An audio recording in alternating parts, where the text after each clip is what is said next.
Lily's Big Day. One day, Lily's teacher, Mr. Slinger, announced to the class that he was going to get married to Miss Shotwell, the school nurse. Lily's heart leaped. She had always wanted to be a flower girl. "It will be the biggest day of my life," said Mr. Slinger. "Mine too," whispered Lily. At home in her room, Lily practiced being a flower girl. First, she changed into something more appropriate. Then she held her head high and smiled brightly, raised her eyes, turned her head from side to side, and carried her hands proudly in front of her, and hummed, "Here comes the bride," and walked the length of her room very, very slowly, back and forth, back and forth, back and forth. "Who are you pretending to be tonight?" asked Lily's mother at dinner. "I'm not pretending," said Lily. "I'm a flower girl." "Who's getting married?" asked her father. "Mr. Slinger," said Lily. "Really?" asked her mother. "Really?" said her father. "Really," said Lily. "He's going to marry Miss Shotwell. He told us today, and I'm going to be the flower girl." "You are?" asked her father. "Did Mr. Slinger ask you?" said her mother. "Not yet," said Lily. At bedtime, Lily's mother said, "Lily, there are so many students in your class. Mr. Slinger couldn't possibly pick just one to be the flower girl." Her father said, "It wouldn't be fair." "He probably has a niece," said her mother. "Maybe Aunt Mona will get married someday," said her father. "Do you understand what we're trying to say?" asked her mother. Lily nodded. "Are you sure?" asked her father. Lily nodded again. After her parents left her room, Lily said, "I understand that I'm going to be a flower girl." The next day, at school, during share time, Lily said, "I've always wanted to be a flower girl, even more than a surgeon or a diva or a hairdresser." The following afternoon, when Mr. Slinger had recess duty, Lily picked a handful of weeds from the edge of the playground. She carried the weeds proudly in front of her and walked very, very slowly past Mr. Slinger until the bell rang, back and forth, back and forth, back and forth. In the morning after that, Lily went to the light bulb lab in the back of the classroom. She drew a self-portrait.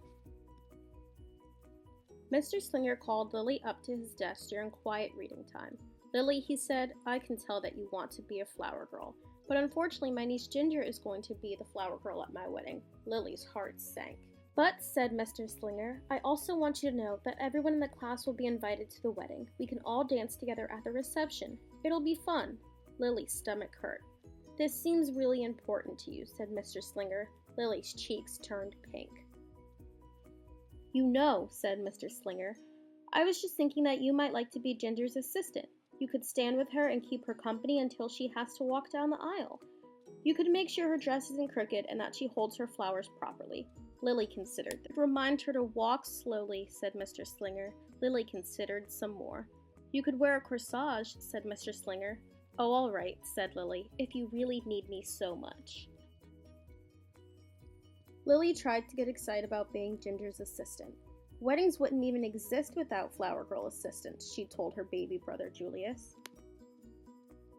"I have a special responsibility," she told her parents.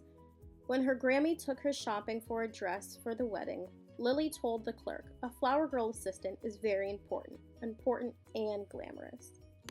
But when it really sank in that she would not be walking down the aisle carrying a bouquet with everyone watching, Lily pretended that her teddy bear was Mr. Slinger. She made him sit in the uncooperative chair. "You can just stay there forever," she said. As the wedding drew near, Mr. Slinger counted down the days on the chalkboard. "One day closer to the biggest day of my life," he would say.